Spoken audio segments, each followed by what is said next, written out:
इसके बाद एजुकेशन, धंधे को सीखना है दोस्त। हम सिखलाई पर हम बहुत ज्यादा फोकस करते हैं बार बार। आज एक डायमंड जाता है, प्लान देता है, रिजल्ट आ जाता है। एक सीनियर लीडर जाता है, प्लान देता है, रिजल्ट आ जाता है।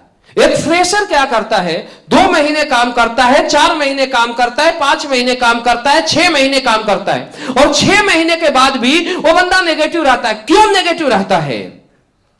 क्योंकि इसीलिए नेगेटिव होता है कि जब वो ग्राउंड में जाता है, बिना सीखे जाता है, प्लान करता है, बिना सीखे जाता है, फॉलोअप करता है, और 6 महीना से उसे रिजल्ट ही नहीं आता दोस्त। और जब रिजल्ट नहीं आएगा तो नेगेटिव होगा। दुनिया का जो सबसे बड़ा मोटिवेशन है वो किसमें? रिजल्ट में है। जब रिजल्ट आएगा तो पैसा आएगा, पैसा आएगा तो बंदा मोटिवेट होगा। जब रिजल्ट नहीं आएगा, हम उसे क्या वो बार बार मोटिवेट कर रहे हैं, लेकिन वो ग्राउंड में जा रहा है, ग्राउंड में उसे प्लान फॉलोअप करना नहीं आता है, क्या होगा? रिजल्ट नहीं आएगा। और जब रिजल्ट नहीं आएगा तो बिना रिजल्ट के हम कब तक मोटिवेशन में किसी को काम करा सकते हैं? 1 साल, 2 साल, 3 साल, 4 साल? 4 साल के बाद बंदा छोड़ेगा और क्या बोलेगा? और हमें उल्टा भला बुरा बोलेगा। क्यों? क्योंकि उसे हमने बिजनेस को नहीं सिखाया, उसको हमने प्रॉपर एजुकेशन नहीं दिया, उसे हमने प्रॉपर सिखलाई नहीं दिया। आज के बाद अगर आपको कामयाब होना है तो सबसे पहले आपको यह समझना पड़ेगा कि आपको वेल एजुकेटेड लीडर बनना पड़ेगा। Well educated leader, well talented leader, well educated. अगर एजुकेशन की बात किया जाए तो सारे लोग बोलते हैं कि सर मुझे प्लान आता है, मुझे फॉलोअप आता है, मुझे ट्रेनिंग आता है, मुझे मीटिंग आता है। लेकिन अगर प्लान की बात किया जाए तो बेस्ट प्लानर क्या होता है? बेस्ट प्लानर वो होता है कि आपका अपलाइन 100 प्लान करता है और आपके अपलाइन को 30 रिजल्ट आते हैं, और आप प्लान करते हो, आपका 10 रिजल्ट आता है। You are not best planner. आपका अपलाइन जाता है ट्रेनिंग लेने और रिजल्ट क्या होता है? डबल हो जाता है। आप ट्रेनिंग लेने जाते हो, रिजल्ट वहीं का वहीं रहता है। You are not best trainer. Best planner, best closer, best trainer किसे बोलते हैं? बेस्ट प्लानर का मतलब है कि अगर आपका अपलाइन 100 में से 30 रिजल्ट आता है, आपका 35 रिजल्ट आना चाहिए।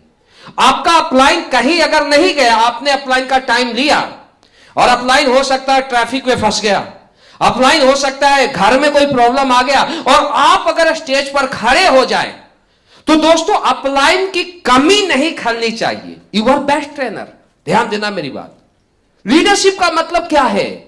लीडरशिप का मतलब यह है कि अपलाइन का आप कार्बन कॉपी बने। ध्यान देना मेरी बात। Carbon copy. मैं धंधा किया, ध्यान देना, मैं धंधे में क्यों यहां पहुंचा? क्योंकि मुझे धंधा आता है। मैं अपलाइन को सारा श्रेय देता हूं, अपलाइन को मैं रोल मॉडल मानता हूं, अपलाइन को मैं सब कुछ देता हूं, लेकिन धंधे में मैं यहां पर पहुंचा क्योंकि I am educated leader. Anuj sir पहुंचे क्योंकि ये एजुकेटेड लीडर हैं। डायमंड यहां बने क्योंकि ये एजुकेटेड लीडर है। ध्यान देना मेरी बात। अगर आपको कामयाब होना है दोस्त, तो इस बिजनेस को आपको सीखना पड़ेगा। बिना सीखे आप बिजनेस करोगे, आप बिजनेस में फेल होगे। ध्यान देना। आज के बाद आपको जो भी सिखलाई लेनी है, रिजल्ट ओरिएंटेड सिखलाई लेनी है। अगर मैं शुरू से आज तक काम किया, मुझे अगर कोई यह बोल दे कि शिव कुमार सर मैं दिल्ली में आपको छोड़ देता हूं, मैं ग्राउंड पर हर दिन जाके 100 एसपी 200 एसपी निकाल सकता हूं, हर 200 एसपी। मेरा जो क्लोजिंग होता था ना सर, 1400-1500 एसपी होता था वीकली फ्रेशर लेवल पर। मुझे याद है कि कभी भी मेरा ऐसा नहीं हुआ कि 1500 एसपी का क्लोजिंग नहीं गया। आज तक हमने अपलाइन से रेफरेंस नहीं मांगा। वाई? मेरी बात समझो सर। अगर 1 महीना हम अपलाइन के पीछे भागेंगे, 6 महीना पीछे भागेंगे, तो अपलाइन हमें 2-4 रेफरेंस देगा।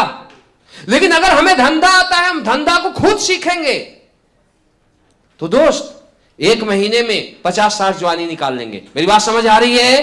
तो आज के बाद आपको क्या करना है? धंधे को सीखना है।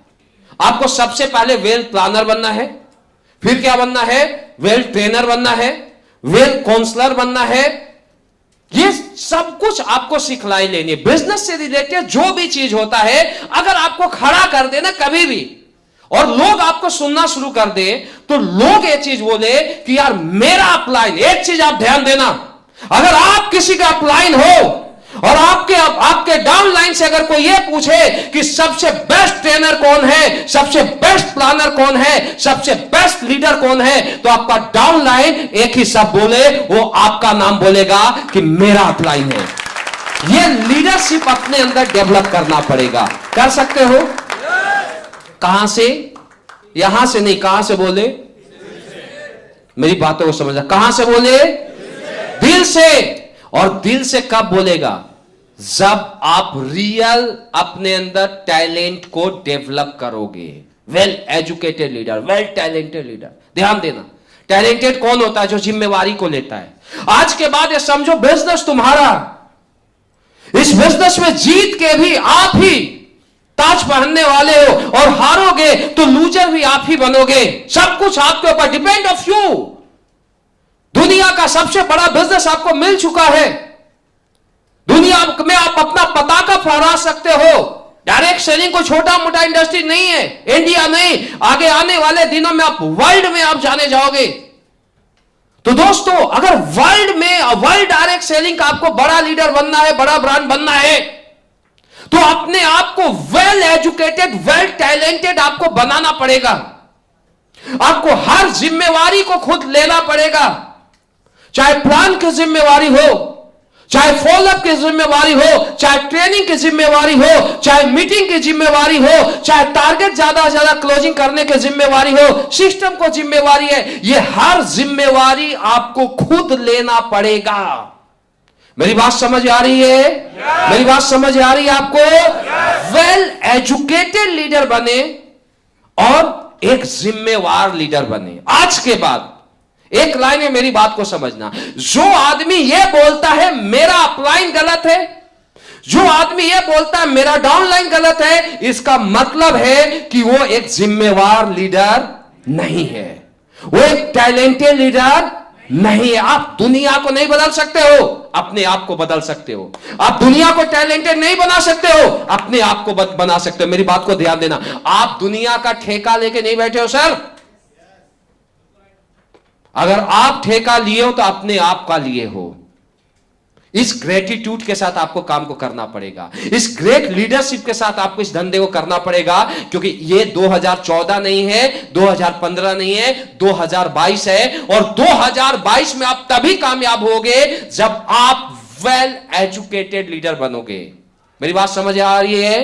तो एजुकेशन में सारे चीज आता है कि सबसे पहले रिजल्ट ओरिएंटेड, जो मैं बोला, होना चाहिए, समय की कमी है। इसके बाद क्या है, आपको यहां पर बोला जा रहा है कि बेसिक वर्क पर भी आपको फोकस करना पड़ेगा, ज्यादा से ज्यादा ग्राउंड पर आपको ज्यादा से ज्यादा रहना है। इसके अलावा आपके टीम में जितने भी ज्वाइनिंग आते हैं, प्रॉपर उसका एफआईएम होना चाहिए, प्रॉपर एफआईएम होना चाहिए, प्रॉपर 10 का दम होना चाहिए, प्रॉपर वीकली ट्रेनिंग होना चाहिए, वीकली वेन्यू होना चाहिए, मेगा ट्रेनिंग होना चाहिए, मेगा वेन्यू होना चाहिए, टाइम से उसकी काउंसलिंग होना चाहिए, टीटीटी अगर रैंक हो गया तो 100% आना चाहिए, एसओएस में 100% ना फ्री आने चाहिए। इसके अलावा लोकल फंक्शन भी टाइमली होना चाहिए और बिग विजन भी टाइमली होना चाहिए।